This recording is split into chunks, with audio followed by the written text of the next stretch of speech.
আসসালামু আলাইকুম। Channel I কৃষি সংবাদে আমন্ত্রণ জানাচ্ছি আমি মৃত্তিকা মুস্তফা। এখনকার এই সংবাদ আয়োজন একই সঙ্গে চ্যানেল আর ইউটিউব চ্যানেলে এবং চ্যানেল আর ওটিটি প্ল্যাটফর্ম আই স্ক্রিনে লাইভ স্ট্রিম হচ্ছে। যাচ্ছে বিস্তারিত প্রসঙ্গে। কৃষি ক্ষেত্রে অনন্য অবদানের জন্য Standard Chartered channel I agro অ্যাওয়ার্ডে ভূষিত করা হলো 11 ক্যাটাগরিতে 9 ব্যক্তি ও 2 প্রতিষ্ঠানকে। স্ট্যান্ডার্ড চার্টার্ড ব্যাংক ও চ্যানেল আইয়ের নবম সিজনের মর্যাদাপূর্ণ এই আয়োজনে জুরি স্পেশাল ও আজীবন সম্মাননা সহ পুরস্কার পাওনাদের হাতে তুলে দেওয়া হয় অর্থ, ক্রেস্ট ও সনদ। অনুষ্ঠানে দেশের অর্থনীতিতে কৃষি ও কৃষকদের অবদানের কথা তুলে ধরেন অতিথিরা। বিস্তারিত জানাচ্ছেন রফিকুল বাশার।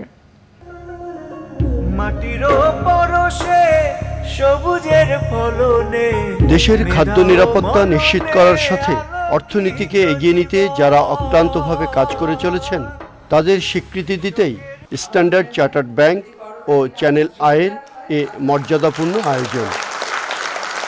4 শতাধিক আবেদন থেকে বাছাই করে চূড়ান্তভাবে নির্বাচন করা হয় 11 ব্যক্তি ও প্রতিষ্ঠানকে। এবছর আজীবন সম্মাননায় ভূষিত হয়েছেন পথিকৃৎ কৃষি অর্থনীতিবিদ ডক্টর এম এ সাত্তার মণ্ডল। বছরের সেরা কৃষক হয়েছেন পুরুষ মোহাম্মদ আবুল কালাম আজাদ। বছরের সেরা কৃষক নারী তানিয়া পারভিন। সেরা মেধাবী সংগ্রামী কৃষক পুরুষ মোহাম্মদ সিদ্দিক হোসেন। সেরা মেধাবী সংগ্রামী কৃষক নারী সাবিত্রী বিশ্বাস। পরিবর্তনের নায়ক মোহাম্মদ সানোয়ার হোসেন। সেরা জলবায়ু অভিযোজক ডক্টর মৃন্ময় গুহ নিয়োগী। সেরা কৃষি সাংবাদিক শাহনোয়ার সাইদ শাহিন। জুরি স্পেশাল ডক্টর মোহাম্মদ আল মামুন। সেরা কৃষি প্রতিষ্ঠান সহায়তা ও বাস্তবায়ন আই ফার্মার এবং সেরা কৃষি প্রতিষ্ঠান রপ্তানি প্রাণ ডেইরি। বাণিজ্যিক কৃষিকে লাভজনক পর্যায়ে রাখতে গেলে বিনিয়োগ বাড়াতে হবে। বাংলাদেশ এখনো এক্সপোর্টে অনেক পিছিয়ে আছে। আমরা কৃষিতে আরো আগে এগিয়ে যেতে চাই। পুরস্কার প্রাপ্তিটা অনেক গুণে এটা কাঙ্ক্ষিত বস্তুতে পরিণত হয় যদি আপনি সেই পুরস্কারটা আপনার আইডলের কাছ থেকে নিতে পারেন। এই ধরনের আমিও একটা স্বপ্ন দেখেছি যে আমিও শাইখ সিরাজ স্যারের মতো ওনার নামটা যেভাবে আমি এখানে প্রচার করছি আমার নামটা যেন এভাবে আমি রেখে যেতে পারি। বাংলাদেশের অগ্রযাত্রায় কৃষি ও কৃষকের ভূমিকা তুলে ধরে শুভেচ্ছা বক্তব্য দেন চ্যানেল আইয়ের ব্যবস্থাপনা পরিচালক ফরিদুর রেজা সাগর। একটি জাতিকে এগিয়ে নিয়ে যাওয়ার জন্য কৃষকদের যে কত বড় ভূমিকা আমরা যারা শহরে থাকি তারা উপলব্ধি করেছে নানাভাবে, এবং তার একটা ছোট্ট উদাহরণ হলো শাইখ সিরাজের মাটি ও মানুষ অনুষ্ঠান। আমরা যেমন কৃষকদের সম্মানিত করছি একই সাথে আমরাও সম্মানিত বোধ করছি। মূল্যস্ফীতি নিয়ন্ত্রণে বাজার ব্যবস্থাপনা পরিবর্তন করে মধ্যস্বত্বভোগীর ভূমিকা কমাতে হবে বলে মন্তব্য করেন স্ট্যান্ডার্ড চার্টার্ড ব্যাংকের নির্বাহী কর্মকর্তা নাসের এজাজ বিজয়। কৃষকের মাঠ থেকে খুচরা বাজারে আসা পর্যন্ত এর মধ্যে যে অপচয় হয় সেটা একটা কারণ। আরেকটা কারণ হচ্ছে এর মধ্যে যে মধ্যস্বত্বভোগীরা আছেন ওনাদের যে অস্বচ্ছ একটা ভূমিকা আছে সেটা একটা মেজর রোল প্লে করে এই মার্কেট ডিস্টরশনের জন্য। আমি মনে করি যে এখানে একটা অনেক কাজ করার সুযোগ আছে এবং এখানে আমাদের আসলে ব্যবস্থা নেওয়া দরকার। কৃষকই বাংলাদেশের প্রধান নায়ক মন্তব্য করে কৃষি উন্নয়ন ও গণমাধ্যম ব্যক্তিত্ব শাইখ সিরাজ বলেন, জলবায়ু পরিবর্তনের চ্যালেঞ্জ মোকাবেলায় আরও বিনিয়োগ প্রয়োজন। আজকে কিন্তু বাংলাদেশের এক অর্থে নায়ক তারাই, কারণ এই 17-18 কোটি মানুষের মুখে অন্ন তুলে দেওয়ার পেছনে সৃষ্টিকর্তার আশীর্বাদ এবং অন্যদিকে তাদের এই উদ্যোগ ছাড়া আমরা এখানে পৌঁছতে পারতাম না। কৃষি চলে যাচ্ছে শতভাগ বাণিজ্যিক ইস্যুতে, কৃষি চলে যাচ্ছে কর্পোরেটে, তাহলে ক্ষুদ্র কৃষক কি আদৌ টিকবে? যদি আমাকে কেউ প্রশ্ন করে আমি বলবো না, টেকার কোনো সুযোগই নেই। তাহলে তাদের কি হবে?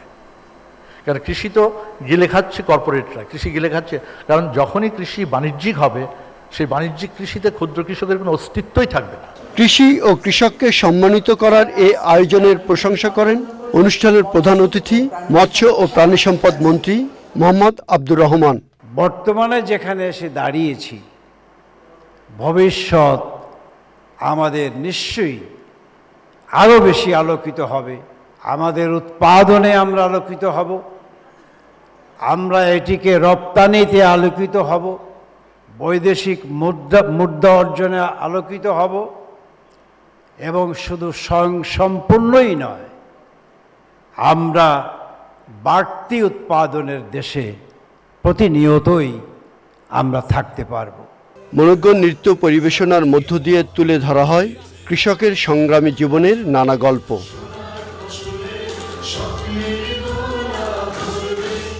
Rafiqul Bashar, channel I, Dhaka.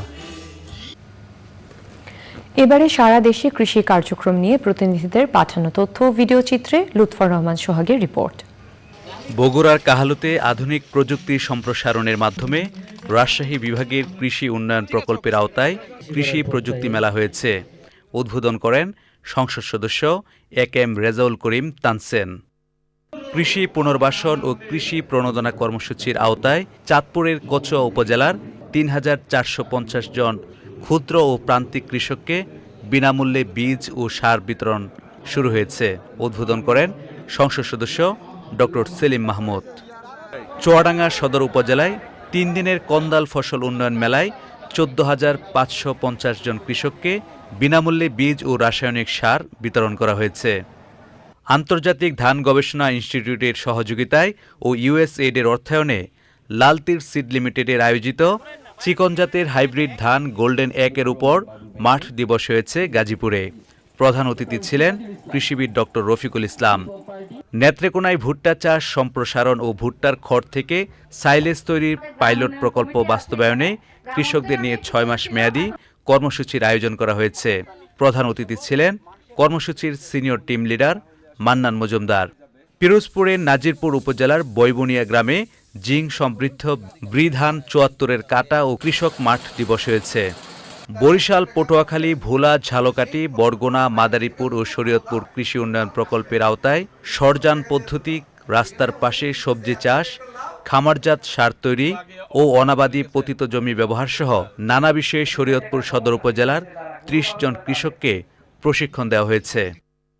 Lutfur Rahman Sohag, channel I. দর্শক, চ্যানেলের কৃষি সংবাদের আজকের আয়োজন এই পর্যন্তই। পরবর্তী সংবাদ আয়োজনে আমন্ত্রণ জানিয়ে শেষ করছি। ধন্যবাদ সবাইকে।